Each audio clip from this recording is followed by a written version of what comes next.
నమస్కారం సహస్ర 9 న్యూస్ కి స్వాగతం. నా పేరు సుమలత. వార్తలు ముందుగా హెడ్లైన్స్. వైఎస్ఆర్సీపీ అధినేత మాజీ ముఖ్యమంత్రి వైఎస్ జగన్మోహన్ రెడ్డి జన్మదిన వేడుకలు.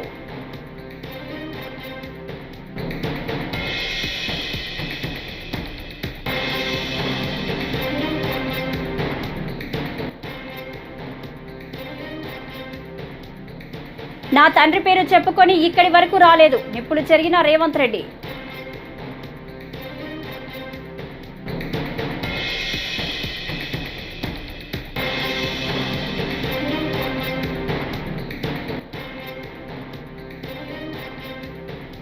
బంగాళాఖాతంలో వాయుగుండం, ఏపీకి భారీ వర్ష సూచన.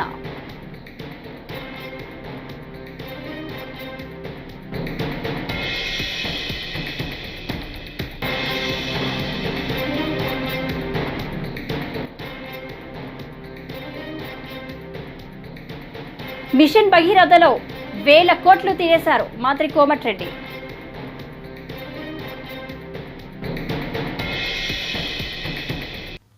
ఇక డీటెయిల్స్ చూస్తే, వైఎస్ఆర్సీపీ అధినేత మాజీ ముఖ్యమంత్రి వైఎస్ జగన్మోహన్ రెడ్డి జన్మదిన వేడుకలు తెలుగు రాష్ట్రాలతో పాటు వివిధ దేశాల్లో వైఎస్ఆర్సీపీ శ్రేణులు, అభిమానులు ఘనంగా నిర్వహించారు. ఏపీలో పార్టీ నేతల ఆధ్వర్యంలో విస్తృతంగా సేవా కార్యక్రమాలు చేపట్టారు. తాడేపల్లిలోని కేంద్ర కార్యాలయంలో పుట్టినరోజు వేడుకలు అట్టహాసంగా నిర్వహించారు. వైఎస్ఆర్సీపీ స్టేట్ కోఆర్డినేటర్ సజ్జల రామకృష్ణారెడ్డి భారీ కేక్ కట్ చేసి శుభాకాంక్షలు తెలిపారు. అనంతరం అక్కడ రక్తదాన శిబిరం, సేవా కార్యక్రమాలు నిర్వహించారు. బర్త్డే వేడుకల్లో భాగంగా పార్టీ కేంద్ర కార్యాలయం వద్ద కోలాహలం నెలకొంది. పార్టీ జెండాలతో జగన్కు విషెస్ చెబుతూ పార్టీ నేతలు జోరుగా నృత్యాలు చేశారు.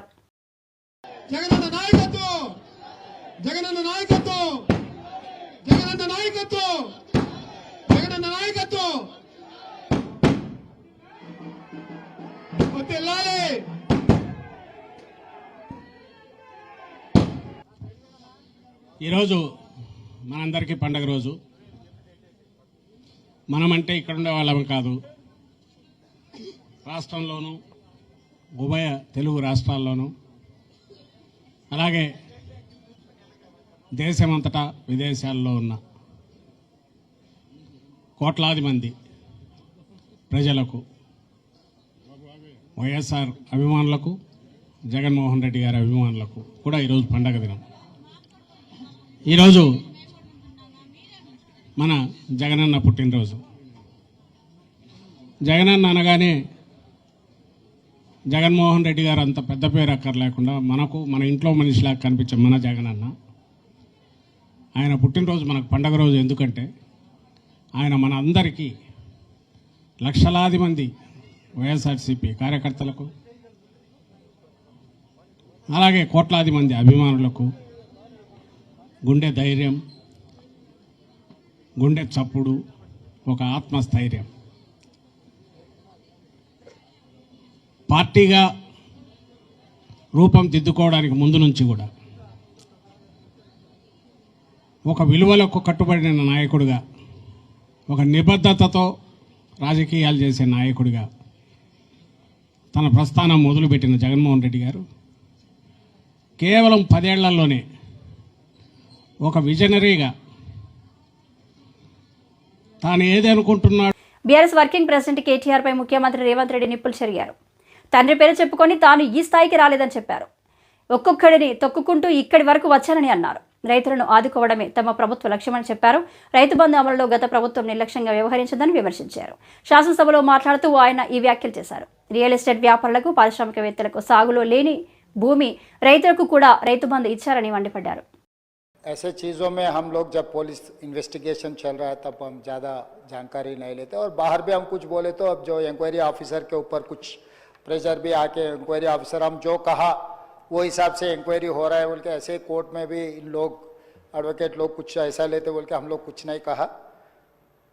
यहाँ पर अकबरुद्दीन ओवैसी साहब 2 तारीख संध्या थिएटर वाले चिकड़पल्ली पुलिस स्टेशन में एक दरखास्त दिए.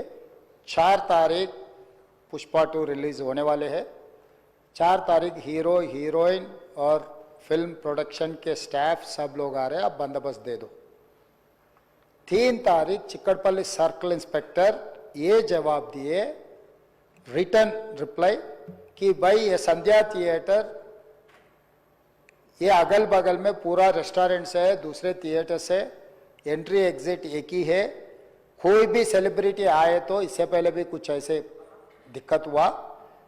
यहाँ हम सिक्योरिटी नहीं दे सकते क्योंकि यहाँ हम कंट्रोल नहीं कर सकता है, तो उन लोग hero heroine and production department को मत आने दो। हम लोग ये जो परमिशन हम मांगा हम रिफ्यूज कर रहा है, सीधा जाके उनके एडमिनिस्ट्रेटिव ऑफिसर को फिर रिटर्न में देकर स्टैंप और दस्तखत लेके आके रखे। 2 तारीख वो दरखास्त किए, 3 तारीख पुलिस वाले उसको रिफ्यूज कर दिए, सीधा सीधा रिटर्न में भी दे दिए। उसके बाद 4 तारीख 9 बजे 9:30 around, I have to check timing minutes, जो हीरो आया RTCX रोड से गाड़ी के रूफ टॉप ओपन कर दे के पूरा रोड शो बनाए। तो पहले गलती थिएटर को आने के लिए दरखास्त रखा, दरखास्त तो वापस कर दिए। दूसरे गलती रोड शो करने के लिए कुछ बोला भी नहीं। वो పశ్చిమ మధ్య బంగాళాఖాతంలో వాయుగుండం కొనసాగుతుంది. గడిచిన 6 గంటలుగా గంటకు 12 కిలోమీటర్ల వేగంతో వాయుగుండం కదులుతుంది. ప్రస్తుతం విశాఖకు ఆగ్నేయంగా 430 కిలోమీటర్ల దూరంలో ఇది కేంద్రీకృతమై ఉంది. చెన్నైకు ఈశాన్యంగా 480 కిలోమీటర్లు, గోపాల్పూర్కు 590 కిలోమీటర్ల దూరంలో వాయుగుండం కేంద్రీకృతమై ఉన్నట్లు వాతావరణ శాఖ తెలిపింది. రాగల 12 గంటల పాటు ఇది తూర్పు ఈశాన్యం దిశగా కదులుతూ వాయుగుండంగా కొనసాగే అవకాశం ఉంది. ఆ తర్వాత క్రమంగా సముద్రంలోనే బలహీనపడే సూచనలు ఉన్నట్లు వాతావరణ శాఖ పేర్కొంది. దీని ప్రభావంతో రాగల 24 గంటల్లో కోస్తాంధ్ర, రాయలసీమ జిల్లాల్లో తేలికపాటి నుంచి మోస్తరు వర్షాలు కురిసే సూచనలు ఉన్నట్లు తెలిపింది.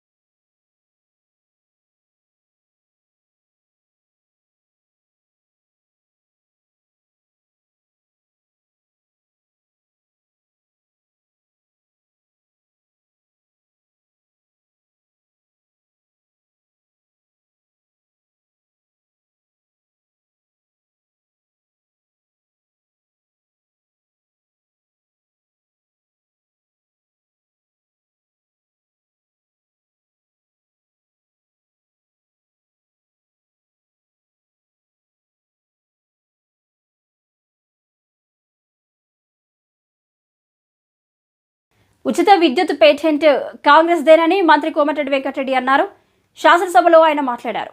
భారత సహాయంలో గరిష్టంగా 14 గంటల కరెంటు మాత్రమే వచ్చేదని విమర్శించారు. ఒక సబ్స్టేషన్లో లాగ్బుక్ పరిశీలిస్తే ఈ విషయం తెలిసిందని చెప్పారు. ఆ 14 గంటల్లోనూ 5-6 సార్లు కోతలుండేవని విద్యుత్ సిబ్బంది చెప్పేవారన్నారు. భారత పాలనలో కూలిపోయే ప్రాజెక్టులు కట్టారన్నారు. మిషన్ భగీరథ ద్వారా కుళాయి నీళ్లు వచ్చాయని ప్రజలు చెబితే మరోసారి ఓట్లు అడిగామని కోమటిరెడ్డి అన్నారు. మిషన్ భగీరథలో 50,000 కోట్లు తినేశారని ఆరోపించారు. ఒకటే విషయం చెప్తా సార్, కేటీఆర్ గారు మీరు ఒకటే విషయం, నీ ధైర్యం, నీ గుండె ధైర్యం చేసుకొని నువ్వు కాంగ్రెస్ పార్టీకి మేనిఫెస్టో అంటే భగవద్గీత, బైబిల్, ఖురాన్ లాంటిది చెప్పింది చేస్తాం. నీ మేనిఫెస్టో ఏం చెప్పినావు? దళిత ముఖ్యమంత్రి, దళితుల 3 ఎకరాలు, 3 కాదు 2 ఉంటే ఒకటి యాడ్ చేస్తా, బోరేస్తా, మోటార్ వేస్తా, పండు రైతుని చేస్తా. KG to PG నీ బిడ్డ వస్తే అల్లుడు వచ్చాడు అనుకుంటావు, గొర్రెలు మేకరాలు కట్టేస్తావు. 1 కాదు 2 కాదు, లక్షల అబద్ధాలబ్బా. ప్రపంచంలో ఏ నాయకుడు, ఏ పార్టీ కూడా అంత బోగస్ మేనిఫెస్టో ఇయ్యాడు. 2001లో కొండా లక్ష్మణ్ బాబు దగ్గర ఆఫీస్ పెట్టినప్పుడు ఒక మాట అన్నాడు, ఆ రికార్డు తీద్దాం 10 లక్షల దారు ఉంటాయి. దళితుని ముఖ్యమంత్రి చేయకపోతే నా మెడ మీద అలా ఉండదు అన్నాడు. ఏం మాట్లాడతారు మీరు? అబద్ధాలకు బ్రాండ్ అంబాసిడర్లు. నువ్వు మాట్లాడు, రైతు భరోసా గురించి మాట్లాడు, రైతు భరోసా మీద చేయి. మేము అడగకుండా ఇవాళ 2 లక్షల రూపాయల రుణమాఫీ 25 లక్షల మందికి. భారతదేశంలో చిన్న రాష్ట్రమైన అప్పులు చేసినా మీరు ఇవాళ ఒక్కొక్క పైసా కాపాడుకుంటూ 25 లక్షల మంది రైతులకు మా ముఖ్యమంత్రి గారు ఒక్కసారే రుణమాఫీ చేసిండు. ఒక విధంగా ఇంకా ఎన్నో కార్యక్రమాలు చేస్తున్నాం, ఇవన్నీ మీకు తెలుసు. కానీ మీరు చెప్పేది మీరు ఏం చేయలే కాబట్టి ఆయన కూలేశ్వరం కట్టిందంట, దాని కాళేశ్వరం కాదు కూలేశ్వరం. అధ్యక్ష ఒకటే అడుగుతున్నా, ఆ కూలేశ్వరం నీళ్లు వాడకుండా 1,52,00,000 మెట్రిక్ టన్నుల ధాన్యం పట్టించిన చరిత్ర తెలంగాణ రైతులది. అందుకనే తక్కువ మాట్లాడు, అయిపోయింది. 10 ఏళ్ళు నమ్మిన 2 సార్లు. ఇక నువ్వు ఎక్కువ మాట్లాడకు. చర్చ సలహా ఇంటే సలహా నేను చెప్పిందల్లా చేస్తాం. అవసరం ఉంటే ప్రాణం తీసుకుంటాం తప్ప అబద్ధాలు ఆడడం. మీలాగా మోసం చేయం. ఏదో 40 మంది బాగుపడ్డారు 10 ఏళ్ళ. ఇవాళ 50 లక్షల మహిళలు, ఈరోజు 50 లక్షల మహిళలకు. ఆంధ్రప్రదేశ్ ఉప ముఖ్యమంత్రి పవన్ కళ్యాణ్ పార్వతీపురం మన్యం జిల్లాలో శుక్రవారం పర్యటించారు. మక్కువ మండలం బాగుజోల గ్రామంలో 9 కోట్లతో నిర్మిస్తున్న రోడ్డుకు శంకుస్థాపన చేశారు. గ్రామంలో ఏర్పాటు చేసిన ఫోటో ఎగ్జిబిషన్ తిలకించారు. గిరిజన మహిళలతో కలిసి సరదాగా డ్యాన్స్ చేశారు.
కొరిష్టపాడు మండలం మేదరమెట్లలోని పోలీస్ స్టేషన్ను శనివారం డీఎస్పీ మహమ్మద్ మోయిన్ సందర్శించారు.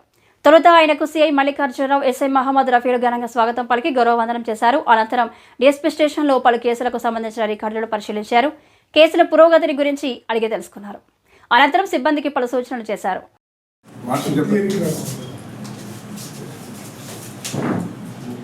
వార్షిక తనిఖీలో భాగంగా ఈరోజు మేదరమెట్ల పోలీస్ స్టేషన్ని తనిఖీ చేయడం జరిగింది. అట్లాగే రికార్డ్స్ కూడా పరిశీలించడం జరిగింది.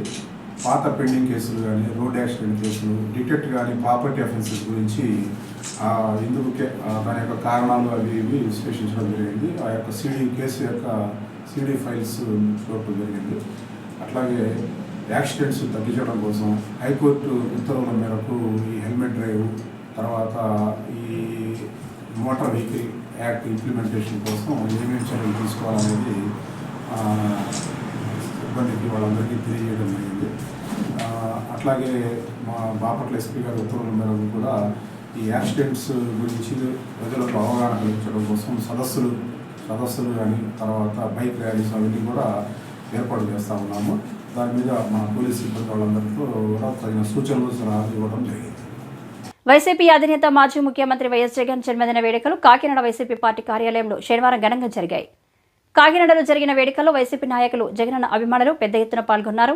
వైసీపీ సిటీ అధ్యక్షురాలు సుంకర శివప్రసన్న, మాజీ కౌడ్ చైర్మన్ రాగిరెడ్డి చంద్రకళ, మాజీ మార్కెట్ కమిటీ చైర్మన్ వెంకటలక్ష్మి తదితరుల ఆధ్వర్యంలో కేక్ కట్ చేశారు. అందరికీ నమస్కారం. ఈరోజు మన ప్రియతమ నాయకుడు జగనన్న పుట్టినరోజు సందర్భంగా ఈరోజు మన పార్టీ ఆఫీస్లో ద్వారంపూడి చంద్రశేఖర్ రెడ్డి గారి ఆదేశాల మేరకు ఇక్కడ భారీగా కేక్ కటింగ్ కార్యక్రమాన్ని చేయడం జరిగింది. ఈ కార్యక్రమానికి మన దీప్తి గారు, లక్ష్మి గారు, అదేవిధంగా వైఎస్ఆర్సీపీ నాయకులు, కార్యకర్తలు, కుటుంబ సభ్యులు అందరూ కూడా ఈ కార్యక్రమానికి రావడం జరిగింది. నిజంగా చాలా సంతోషంగా ఉంది. ఎందుకంటే జగన్మోహన్ రెడ్డి గారి పుట్టినరోజు అంటే ఆయన అభిమానించే ప్రతి ఒక్కరికి, ఆయన వెంట నడిచే ప్రతి కార్యకర్తకి కూడా ఈరోజు చాలా పండుగ రోజు. ఎందుకంటే మనం చూసాం గతంలో కానీ ఇప్పుడు కానీ ఎప్పుడు కూడా జగన్మోహన్ రెడ్డి గారు ప్రజల వెంట ఉంటూ ప్రజల వెంట నడిచిన గొప్ప నాయకుడు, ప్రజల్లో ఉన్న ఏకైక నాయకుడు ఎవరైనా ఉన్నారు అంటే అది జగన్మోహన్ రెడ్డి గారని మన అందరికీ తెలుసు. జగన్మోహన్ రెడ్డి గారు అప్పుడు ఇప్పుడు ఎప్పుడు కూడా ప్రజల గుండెల్లో ఉండి ప్రజల గుండెలు పరిపాలిస్తున్న నాయకుడు జగన్మోహన్ రెడ్డి గారు. ఎందుకంటే ప్రతి సంక్షేమ పథకం కానీ, లేకపోతే అభివృద్ధి, గతంలో చూసిన అభివృద్ధి కానీ ప్రతి ఒక్కటి జగన్మోహన్ రెడ్డి గారి 5 సంవత్సరాల్లో కూడా చాలా చక్కగా చేయడం జరిగింది.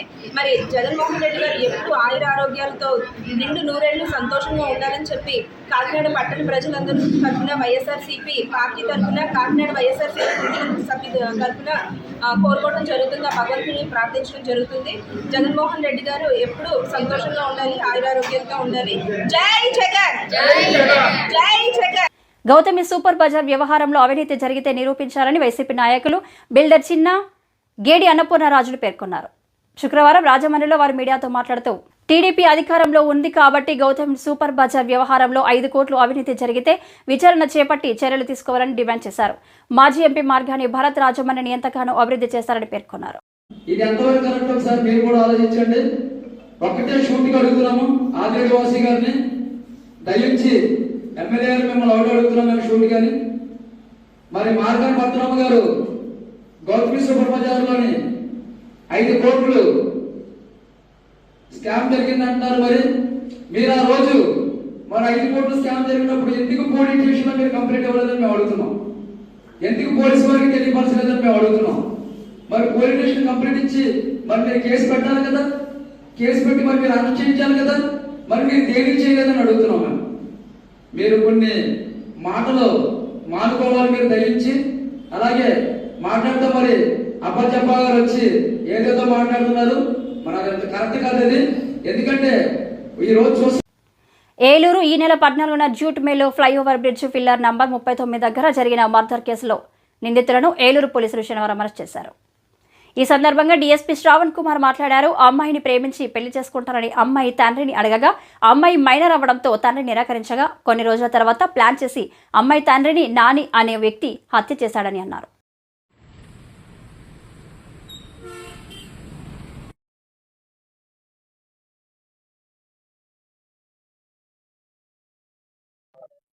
ఓకే, మీడియా మిత్రులందరూ కూడా నా నమస్కారం. ఈ నెల 14వ తారీఖు నాడు జరిగినటువంటి మన Ramakrishnapuram flyover, jute mill flyover అంటారు, దాని పిల్లర్ నెంబర్ 39 కింద జరిగినటువంటి మర్డర్ కేసులో ఈరోజు మేము ముద్దాయిని అరెస్ట్ చేయడం జరిగింది. దాని విషయమే ఈరోజు ఈ సమావేశం ఏర్పాటు చేశాం. ఇందులో ముఖ్యంగా ఈ పిల్లర్ నెంబర్ చనిపోయినటువంటి అసామైనటువంటి షేక్ వెంకట కనకరాజు ఎలియాస్ రాజు, ఇతను 3 పిల్లలు కలుగుతారు, భార్య చనిపోయింది, ఇక్కడ కాపురం ఉంటూ కూలి పనులు చేసుకుంటూ జీవిస్తుంటాడు. అయితే ఇందులో ముద్దాయి ఇతను నాని అని ఉన్నాడు. ఇతను ఈ పెద్ద పాపని పెళ్లి చేసుకుంటానని అడగటం, అదేవిధంగా పాప చుట్టూ తిరగటం చేస్తుంటే మైనర్ బాలిక అవటంతో అతను గత 6 నెలల నుంచి ఈ పిల్లల్ని తీసుకొని నారాయణపురం తన అత్తగారింటి వైపు వెళ్ళిపోయాడు. కానీ మొన్న 6 నెలల తర్వాత అక్కడ కూలి పనులు లేవు అని చెప్పేసి మన 13వ తారీఖు రావడం జరిగింది. వచ్చిన తర్వాత ఆ రోజు నాడు ఇతను ఎప్పుడైతే వచ్చాడో ఈ ముద్దాయి తెలుసుకొని ఇతను అడ్డు తొలగించుకుంటే ఆ పిల్లలకి ఎవరు ఆ తల్లి లేదు కాబట్టి తండ్రి కూడా లేకపోవడంతో ఈ పిల్లల్ని మనం ఎలా బెదిరితేనే పెళ్లి చేసుకోవచ్చు అనే ఒక నమ్మకం, ఒక దీన్ని పెట్టుకొని ఇతను నీ వల్ల నీ పిల్లల్ని దాచేసో తీసుకొని రమ్మని చెప్పి ఇతనితో ఘర్షణ పడటం, అదేవిధంగా ఇతను చూసుకొని ఎట్లయినా ఇతను అడ్డు తొలగించాలని ఒక పథకం ప్రకారం వాడు అతన్ని ఏదైతే 39 కానా దగ్గర పక్కన ఉన్నటువంటి దీని దగ్గర మాట పెంచుకొని అతన్ని ఈ గడ్డం కింద పదునైన ఆయుధంతో కోసేశాడు. అతనితో చనిపోయాడు అనుకొని వెళ్ళిపోయాడు. అతను కదలలేని పరిస్థితుల్లో ఉండటంతో ఏఐఎస్ఎఫ్ జిల్లా అధ్యక్షుడు బాలాజీ ఆధ్వర్యంలో శనివారం అనకాపల్లి 4 రోడ్ల జంక్షన్ వద్ద నిరసన కార్యక్రమం జరిగింది. ఈ సందర్భంగా ఆయన డిగ్రీ, ఇంజనీరింగ్, పీజీ విద్యార్థుల కోసం పెండింగ్లో ఉన్న ఫీజు రియంబర్స్మెంట్, వసతి దీవెన డబ్బులు తక్షణమే విడుదల చేయాలని, నారా లోకేష్ ఇచ్చిన హామీ మేరకు జీవో నంబర్ 77 రద్దు చేయాలని ప్రభుత్వాన్ని డిమాండ్ చేశారు. ఈరోజు కూటమి ప్రభుత్వం అధికారంలోకి వచ్చిన తర్వాత యువతల పాదయాత్ర నారా లోకేష్ గారు రాష్ట్ర వ్యాప్తంగా ఉన్నటువంటి స్కాలర్షిప్ పెండింగ్ ఉన్నటువంటి విడుదల చేస్తామని చెప్పేసి ఈరోజు నారా లోకేష్ గారు యువతరం పాదయాత్రలో భాగంగా చెప్పడం జరిగింది. ఈ రోజు వరకు కూడా కాలేజీలో ఉన్నటువంటి పేద మధ్యతరగతి విద్యార్థులు ఈ రోజు వాళ్ళ విద్యను పూర్తి చేసుకుని సర్టిఫికెట్ల కోసం కాలేజీలకు పోతా ఉంటే ఈ రోజు మీ ఫీజు మీరైనా కట్టాలి, లేదంటే ప్రభుత్వం అయినా కట్టాలి, లేదనుకుంటే మీ సర్టిఫికెట్ ఇచ్చేది లేదని చెప్పేసి విద్యార్థులను ఇబ్బంది పెట్టిన పరిస్థితులు ఈ రోజు కాలేజీలో ఉన్నాయి. కాబట్టి ఈ రోజు ఉన్నత విద్యకు కానీ లేదనుకుంటే వివిధ ప్రాంతాల్లో ఉద్యోగాలకు కానీ ఈ రోజు విద్యార్థులు దూరమవుతా ఉన్నారు. కాబట్టి ఏఐఎస్ఎఫ్గా ఒకటే అడుగుతా ఉన్నాం, రాష్ట్ర వ్యాప్తంగా పెండింగ్ ఉన్నటువంటి స్కాలర్షిప్ ఫీజు రియంబర్స్మెంట్ తగిన విడుదల చేయాలి. కాకపోతే జనవరి 10వ తేదీలోపు యొక్క స్కాలర్షిప్ విడుదల చేయకపోతే సీఎం క్యాంప్ ఆఫీస్ ముట్టడికి ఏఐఎస్ఎఫ్ హెచ్చరిస్తుందని చెప్పేసి అఖిలపక్షంగా డిమాండ్ చేస్తా ఉన్నాం. వైసీపీ నాయకులు రాజంపేటలో అభివృద్ధికి అడ్డుపడితే ఉగ్గుపాలు కక్కిస్తానని రాజంపేట పార్లమెంటు నియోజకవర్గ టీడీపీ అధ్యక్షులు జగన్మోహన్ రాజు ఘాటుగా స్పందించారు. శనివారం రాజంపేటలో ఆయన మాట్లాడుతూ పల్లె పండుగ కార్యక్రమం ద్వారా ప్రతి గ్రామంలో సీసీ రోడ్లు, విద్యుత్ దీపాలు, తాగునీటి సమస్యలు తీరుస్తున్నామని ఆయన తెలిపారు. వైసీపీ ప్రభుత్వంలో అభివృద్ధికి తట్టెడు మట్టి వేయని వారు టీడీపీ ప్రభుత్వాన్ని విమర్శించడం అవివేకమన్నారు. రాజంపేట ప్రాంతంలో, నందులూరు ప్రాంతంలో దాదాపు 5 చెరువులకి సమృద్ధిగా నీళ్లు వచ్చేటటువంటి పరిస్థితి. కాబట్టి ఏ సమయంలో ఎక్కడ ఎంతో అప్రమత్తంగా శ్రద్ధ తీసుకుంటున్నాం. ప్రభుత్వ పరంగా ప్రజలకు ఎంత మేలు చేయాలనో అదేవిధంగా మేలు చేస్తూ ఉన్నాం. గతంలో ఒక సిమెంట్ రోడ్డు వేయడం కానీ, ఒక తట్టెడు మట్టి ఎత్తి వేయకుండా రోడ్లన్నీ నరకభూపాలుగా చేశారు. అదే ఉద్దేశంతో ఇవాళ పంచాయతీలను బలోపేతం చేస్తూ పల్లె పండుగ కార్యక్రమంలో అనేకమైనటువంటి సిమెంట్ రోడ్లను వేయడం జరుగుతూ ఉంది. సిమెంట్ రోడ్, తార్ రోడ్లన్నింటినీ కూడా పూడ్చడం జరుగుతుంది. అందులో భాగంగా రాజంపేట ప్రాంతంలో కూడా పల్లె పండుగకు సంబంధించి ఇవాళ సిమెంట్ రోడ్డు పనులు ప్రారంభిస్తూ ఉన్నాం. అయితే ఇక్కడ వైసీపీ నాయకులు ఇవాళ ప్రెస్ మూలకంగా వైసీపీ నాయకులు తీవ్రంగా హెచ్చరిస్తున్నారు. తెలుగుదేశంలో ఉన్నటువంటి ఒకరిద్దరు లుకలుకలను కానీ, లేదా మీరు ఎంతో సమర్థులు, దోచుకునేదానికి బాగా అలవాటు పడినారు, మీరు దోచుకున్నది చాలు, మీ నక్క ఉపాయాలు ఉపయోగించి ఇక్కడ ఏదైనా కానీ రాజంపేట అభివృద్ధిని అడ్డుకునేదానికి ఏదైనా కానీ అడ్డంకులు సృష్టించి పనికిరాని పనులు చేస్తే మాత్రం తీవ్రంగా హెచ్చరిస్తున్నాం. మురిపాలతో సహా మీరు తిన్నటువంటిదంతా కూడా కక్కించాల్సిన పరిస్థితి వస్తుంది. కాబట్టి ప్రజలు తెలుగుదేశానికి అధికారాన్ని ఇచ్చారు. ఈ ప్రభుత్వం ప్రజల నమ్మకాన్ని నిలబెట్టుకునేదానికి అభివృద్ధి కోసం అహర్నిశలు పనిచేస్తుంది. ఎక్కడైనా అడ్డంకులు సృష్టించాలి అంటే గనక తిన్నదంతా కక్కిస్తాం, జైలు పాలు చేస్తాం. కాబట్టి మీ ఆటలన్నీ ఆపేసి మీ పనులు మీరు చేసుకుంటే గనక ప్రజలు ఇచ్చినటువంటి అవకాశాన్ని సద్వినియోగం చేసుకుని అభివృద్ధి చేయడానికి తెలుగుదేశం పార్టీ, తెలుగుదేశం నాయకులు చిత్తశుద్ధితో ఉన్నారు. కాబట్టి పలాసకు చెందిన టీడీపీ నేత బడ్డ నాగరాజును హతమార్చేందుకు బీహార్ సుఫారీ గ్యాంగ్ ఘటన రాష్ట్ర వ్యాప్తంగా సంచలనం సృష్టించింది. వారం రోజులుగా పోలీసులు పరువుని అదుపులోకి తీసుకుని విచారించారు. అందులో 7 నిందితులను అదుపులోకి తీసుకోగా త్వరలో మరో 10 మందిని అదుపులోకి తీసుకుంటామని ఎస్పీ అన్నారు. వారి వద్ద నుంచి 3 గన్నులు, 45 బుల్లెట్లు, 9 సెల్ ఫోన్లు, 3 ద్విచక్ర వాహనాలతో పాటు ఓ కారును స్వాధీనం చేసుకుని మీడియా ముందుకు ప్రవేశపెట్టారు. ఏంటంటే ఒక వ్యక్తిని చంపడం కోసం కొంతమంది బీహార్ రాష్ట్రానికి సంబంధించిన కొంతమంది వ్యక్తుల్ని డబ్బులు ఇచ్చి హైర్ చేసుకొని ఒక వ్యక్తిని చంపడం కోసం కొంతమంది ఇక్కడ ప్రయత్నం చేశారు. వీళ్ళు చంపాలనుకున్న పర్సన్ పేరు వచ్చి నాగరాజు. సో వీళ్ళది ఇక్కడ మనకి చిన్నపడం విలేజ్. సో వీళ్ళు చంపాలనుకున్న వాళ్ళు వచ్చి అంపోలు శ్రీనివాస్, కూర్మపు ధర్మారావు అండ్ వాళ్ళకి కోట శ్రీనివాసరావు, వీళ్ళు ఎవరైతే ఉన్నారో వీళ్ళందరూ కలిసి ఆ వ్యక్తిని చంపాలనుకొని చేశారు. దీనికి కారణం ఏంటంటే వీళ్ళకి చాలా రోజుల నుంచి వీళ్ళ మధ్య ఉన్న కొన్ని పర్సనల్ గొడవలు కావచ్చు, అలానే ఊర్లో ఆధిపత్యం ఎవరిది ఉండాలి, మేము ఉండాలా మీరు ఉండాలన్న ఒక ఆధిపత్య ధోరణి కావచ్చు, వీళ్ళ మధ్య ఉన్న పొలిటికల్ డిఫరెన్సెస్, రాజకీయంగా వీళ్ళ మధ్య ఉన్న విభేదాలు ఏవైతే ఉన్నాయో, ఒకరు ఒక పొలిటికల్ పార్టీకి సంబంధించిన వాళ్ళు, ఇంకొక పొలిటికల్ పార్టీకి సంబంధించిన వాళ్ళు, వీటితో పాటుగా వీళ్ళ మధ్య సివిల్ తగాదాలు, భూమి తగాదాలు కొన్ని ఉన్నాయి. వీళ్ళు కొంచెం రియల్ ఎస్టేట్ చేయడం కావచ్చు, దాంట్లో ఈ డబ్బులు సంబంధించిన గొడవలు ఏవైతే ఉన్నాయో ఆ గొడవలకి సంబంధించి కూడా వీళ్ళ మధ్య ఉన్నాయి. సో వీళ్ళు ఏంటంటే డైరెక్ట్గా వీళ్ళు కాకుండా బయట నుంచి ఒక టీముని తీసుకొని వచ్చి వీళ్ళని చంపి దానికి సాక్ష్యాధారాలు లేకుండా చేసి అది ఎవరు చంపారో తెలియకుండా ఉండాలి అన్నట్లు వీళ్ళ ప్లానింగ్ చేశారు. సో అలా ప్లాన్ చేసి అలా చంపిన తర్వాత మనకి ఏదైనా ఒక శాంతి భద్రతల సమస్యలాగా ఇది చేయాలన్నది ఒక మోటివ్ అన్నది వీళ్ళకి కనిపిస్తుంది. సో వీళ్ళు మొత్తంగా మనకి బీహార్కి సంబంధించి ఇప్పుడు మనకి 3 దొరికారు. అండ్ ఇక్కడ లోకల్గా పలాసాకి సంబంధించి మొత్తం 4, టోటల్గా 7 మందిని ఈరోజు అరెస్ట్ చేయడం జరుగుతుంది. సో వీళ్ళ ప్లానింగ్ ఏంటంటే వీళ్ళు నవంబర్ 10వ తారీఖున వైజాగ్లో ఒక హోటల్లో కలిశారు వీళ్ళందరూ. సో అక్కడ కలిసి అక్కడ ప్లాన్ చేసి నవంబర్ లాస్ట్ వీక్లో అంటే నవంబర్ 25 నుంచి 30 తారీఖు మధ్యలో ఇక్కడ పలాసాకు వచ్చి ఇక్కడ రెక్కీ చేసుకున్నారు. వాళ్ళ ఇంటి దగ్గరికి వెళ్ళి రెక్కీ చేసుకున్నారు. దాంతోపాటుగా మొత్తం 10 లక్షలకి ఈ మర్డర్ చేయాలన్నది వీళ్ళు అగ్రిమెంట్ చేసుకొని అందులో 2 లక్షలు అన్నది వాళ్ళకి ఆల్రెడీ పేమెంట్ కూడా చేయడం జరిగింది. దాని తర్వాత వీళ్ళకి వెపన్స్ అన్నది మనకి మొత్తం బయట నుంచి తీసుకొని వచ్చి మొత్తం 2 పిస్టల్స్, ఒక తపంచ అండ్ 45 రౌండ్స్. ఈ వార్తలు ఇంతటితో సమాప్తం. నమస్కారం.